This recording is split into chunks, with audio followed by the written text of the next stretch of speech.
Good evening. I'm John Mayer. Tonight, I have a theory about pants I'd like to share with you. Bit of a prologue. I wasn't planning on doing a show tonight. Well, I was planning on doing a show tonight. Then I decided I wouldn't do a show tonight. And then I admitted to everyone that I had no show to do. The only thing I'd thought about all weekend was a theory about pants. And then I put it to the people and I asked what percentage of you would like to see a current mood dedicated solely to my theory about pants. 89% of people wanted to see this show. From that period of time on, I have not stopped once. I have produced a full-on show. It's a theory on pants. So, here we go. I have a theory about pants. Tonight I'd like to share it with you. Throughout the decades of modern history, amidst the changes in cultural identities and values, fashion has played a fundamental role in preserving and presenting who we were and what we believed in. The follies of fashion's past often echo the errors in judgment of a nation, both political and societal. No article of clothing has stood higher a totem of our changing worldview than the pant, more specifically, pants. I believe that pants are what date us, what render our pasts silly echoes of a once earnest existence. Join me tonight as we look at pants through our culture and maybe, just maybe, culture through our pants.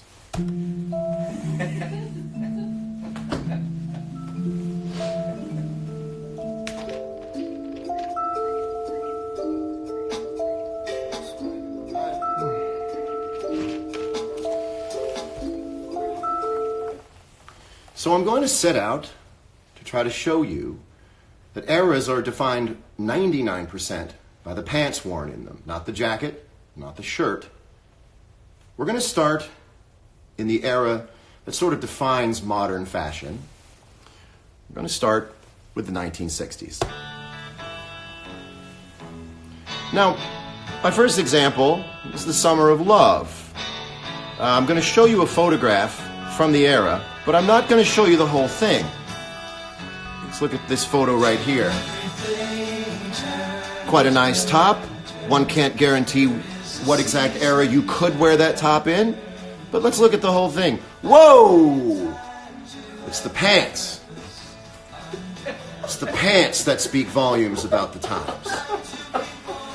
Look at these gentlemen here. Look at these gentlemen here with their dress shirts on. The collars are slightly big, I will give them that. Looks like a cast of Star Trek.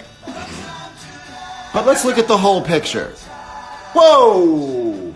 It's the pants we can make fun of. The pants are what defined a nation, what defined a time. Yes, these pants and those pants. Pants like those. You know, let's go even all the way back to someone, a legend, George Harrison, wearing a great jacket, a great shirt. I'd wear both those things today. But let's take a look at the larger photo. It's the pants that let you know where they are and when they are. It's the pants that are summing up a pie-in-the-sky mentality. It's the pants that are summing up the pipe dream of a generation that they could live in a utopian world. It's the pants. It's the pants that date them. And from there, we move on to the 1970s. Well, now that the optimism has faded, the Summer of Love is gone, we move in to pants that would come to define an era, 10 years defined by pants, bell-bottom pants. These are not bell-bottom pants. Those are bell-bottom pants. Those are bell-bottom pants. This sums up the 70s, the pants. For instance, I'm going to show you one more picture of a couple of rock and roll gods here. Look at this, Led Zeppelin. When has Led Zeppelin ever been uncool? Led Zeppelin is timeless. But let's look at the whole photo. Pants! It's the pants that let you know, almost to the month, what's going on. It's the pants you can look back on. And a wonderful catalog of music. Are you with me so far, everybody? Let's keep going now. Let's bring it on to the me generation, the 1980s.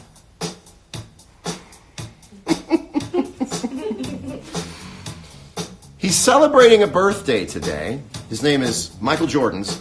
And here's a photo that I saw today on Complex. And there's only one thing that dates the photo. Everything else in the photo is timelessly badass. What's the one thing out of place in this photo? The shirt's great. Cheerleading outfits are fantastic. The shoes, I mean, an entire culture has now gotten behind the shoes. It's the pants that tell me that's probably 1989. It's the pants that date us. Let's move on from there to the 1990s.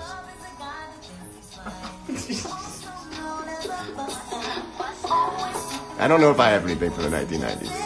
I don't think I have anything for the 1990s. All right, let's move on from the 1990s. Let's go to the 2000s. Okay, so the 2000s is when your boy tagged into the game. And let's just say, oh, by the way, here's another picture of Michael Jordan. Pants. Pants, the only reason it's not working. Everything else is fine. A legend of our time. Hindered by pants. But let's move on to this era. Here is singing superstar Rihanna. The pants. I can tell you that's probably 2004. But not to keep myself out of this. Let's take a look. Let's take a look at some of my pants. I wish I had some of my music. Let's take a look at some of my pants. Look at that guy standing outside of somewhere with all his guitars. And those pants. Somewhere there's a Wookiee crying that their baby has been killed for the pelt of a Kashyyykian warrior.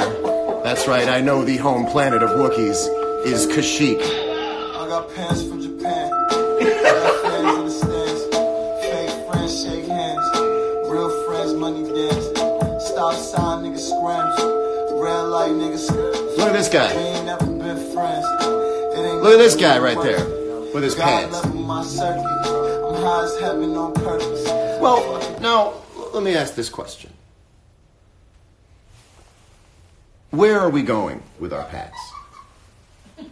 Well, it seems that, well, before I get there, I'd like to go back one more decade. I'd like to go back to the 1950s. And I don't have any music from the 1950s because none of the music was preserved. We've looked into this. Nobody managed to save any of the music from the 1950s. But a bunch of old Sears catalogs is all I could find. But that didn't do me much any good. Now, so historians have roundly agreed that the 1950s were the most prosperous time in America. That was really the ideal decade in American history. And I went back and started to look at fashion in the 1950s, and let me show you this. Bam, pow. Okay? This was not me diving deep into Pinterest at all. I don't even remember my password for it. Okay? So these are actually stolen from Pinterest. This stolen from Pinterest means I didn't use my password. And Pinterest is usually very stingy about their it's not even a paywall, it's a Pinterest wall. I think Pinterest should build the wall between America and Mexico because nobody can get through that. Okay, so here's some more photos of the 1950s. Bam! This is what prosperity does to pants. I want you to take a good long look. These are happy pants. Look how beautiful the outfits are. There's nothing about them that you look at and go thumbs down. I think I could get some agreement from everyone out there that any woman watching this would want to wear an outfit like this. Need I remind you, James Dean, any part of this outfit you would be happy to have on. That's classic. That's what prosperity does to pants. And of course, you want to see more pants, but hold on. There's John Coltrane, the baddest ass dude in the world. That's 1950s. There's nothing about this that you don't like. Nothing about this you don't like. Chet Baker. I'll take the whole rig right now. I'll learn to play the trumpet. Look at this. Okay, so then I forgot I was looking for pants. So then I remembered I was looking for pants, and here's some pictures of pants. Now, you might say to yourself, those pants are silly. And I say, are they? Are they silly? Because what I think they are is too good. They're functional, straight as an arrow. They look gorgeous. If a guy walked in wearing these pants and asked you for directions, you would be like, this is the greatest guy looking guy in the world. Look at these guys right here. I want to know who can make this stuff. I would wear this stuff day and night. These are pants from an era where you can tell people were happy. I mean, come on now. I mean, paging Leon Bridges. This is gorgeous stuff. Anyway, so that's the part that I wanted to get there for you. How do I get out of this? Right, okay. So, where am I going with this? Well, am I suggesting that the ills of the world have been caused in some way by pants themselves? Well, there's no way of knowing without hiring a private investigator. Forgot about that. But we do have to keep an open mind.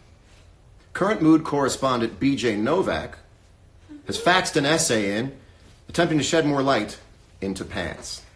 I'd like to read it to you now. This comes to us from office meme superstar B.J. Novak. It's called Power in Pants, an Inquiry. And I read this with spirit and love of B.J. Novak. A famous idea, the king still puts on his pants one leg at a time like everyone else. This affected me as a kid. Really? I marveled. There's nothing else to aspire to in terms of mastering pant mechanics? Everyone who wears pants is, in a sense, equal?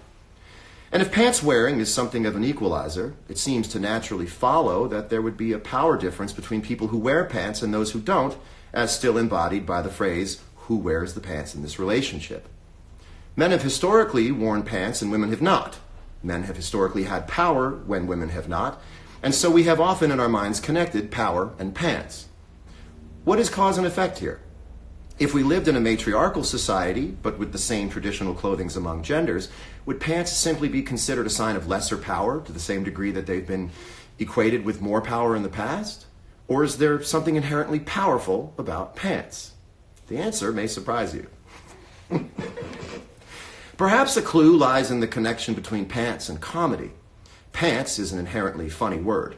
Underpants is so much funnier than underwear that the former immediately negates any eroticism implied. David Letterman's production company is called Worldwide Pants. Bossy Pants is the title of a Tina Fey book. Bossy Shirt, Bossy Skirt, and Bossy Hat don't have the same ring. In each of these cases, pants stands in contrast to something serious.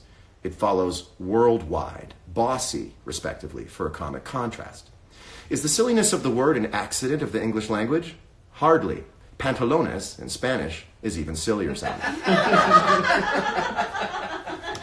All this suggests that pants may not be a symbol of power. They may be a symbol of humility. But why? And that's where the facts broke. So I don't have any more than that. So where are we going with this? Nowhere really. Let's keep running in circles.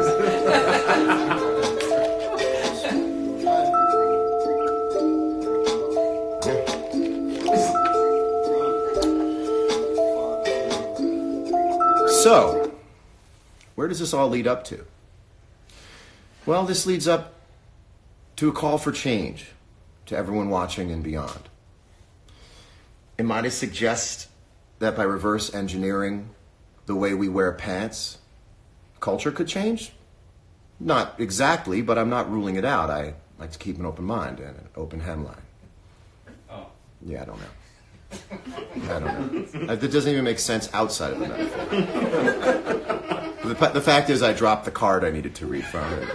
That's the best I could do.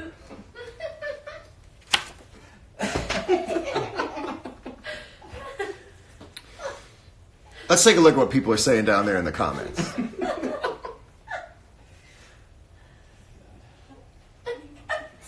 Mm-hmm. A lot of pants emojis. Do I think unbalanced pants can be the reason someone might tip over laughing? You make me wish for the days of my bad metaphor with that one. You actually made me wish for the bad metaphor days back. Drawstring and belt or just drawstring? Just drawstring. Just drawstring. It's also... Hey, Lizzo, what's up? It's also important to say that pants have persevered through times of war. While factories shut down, looms shut down, pants themselves changed because sizing wasn't as accurate to each and every person. And so the larger pant was born, and things like drawstrings and ropes and belts had to be put on pants that were 4 times too big because that's all that was available. And that's where you get this look from wartime of larger pants. None of that is true, but it's cool. And I'll take cool over true any day. Smoking is cool. Don't smoke. It's true that smoking is cool. Don't smoke. I don't know how I got there. I'm holding off because what I'm about to tell you I think is very important, and I just wanted to take a break for a minute. Someone wrote leather or rubber pants. Are we talking AM or PM? I have a moisture-wicking pant for every occasion. Okay, well, so here's where I'm getting at, okay? Follow me over here. What I'm saying is, perhaps the way in which we wear our pants can set into motion a more prosperous world. That's why tonight I'm making a call to action in the way we get dressed. You know, the way we dress traditionally, all people, we dress shirt down. That means we pick our outfit based on a shirt first. So we have a shirt we like, we plan on a shirt, we plan on a top. We put the top on first, and then we try to figure out what we're going to wear underneath. I think this is a very bad idea, so I'm just going to do that right there. That's a bad idea. That's what we do with bad ideas. Wearing your outfit's dressing shirt down sends you into dead ends of pants. You corner yourself into pants, and the only way out is something crazy or floofy or cargo-y. Start with the pant. What I'm trying to say now is these are the days of the past. These are the 60s, 70s, 80s, 90s, 2000s, and today, playing hit music.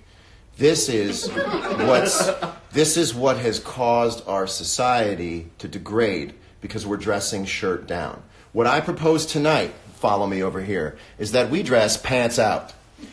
I'm saying we pick our pants first and we pick our pants wisely.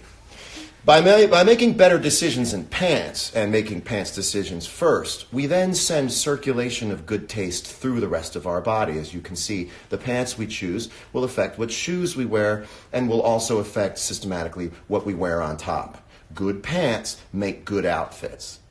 When some people travel, they bring lots of crazy pants. This is a horrible way to travel and will activate nothing but frustration with you. And this is frustration. It makes it all the way through the people we relate to, our friends, our coworkers, and that trickles everywhere up to government, up to the world theater. If we dress pants out, we will make more informed dress decisions based on more tasteful pants that will then irrigate and lend themselves to more sympathetic, better dressing. So I asked you to use the hashtag #PantsOut for a better world. Show us how your outfits have changed and how your outlook has changed. So show us those looks, those outlooks, with pants out. Hashtag #PantsOut. Try it and see if you're not a happier person. That's what I'm trying to tell you. Well, told you that's all I was going to talk about. That's all a guy like me had to come up with in 4 hours. But it's what I've been thinking about. Everyone's made a mistake with pants. But everyone can do better with pants. I ask you this question. What's the oldest jacket you own? What's the oldest pair of pants you own? Pants are short-term things. Let's make long-term pants. Let's think long-term. Let's pants long-term. Hashtag pants out. That is what has been on my mind, and only that, for the last 48 hours. You said you wanted to see a current mood with a theory about pants, and that's exactly what you got. I'm John Mayer. Have a wonderful, wonderful week. Wait. Wait. Wait. Come on. I didn't wear any pants. Stay in pants neutral. Stay in pants neutral. Unbiased pants. Unbiased pants. Fair and balanced pants. Fair and balanced pants. I really do love you. I really do love you. We'll do anything for you.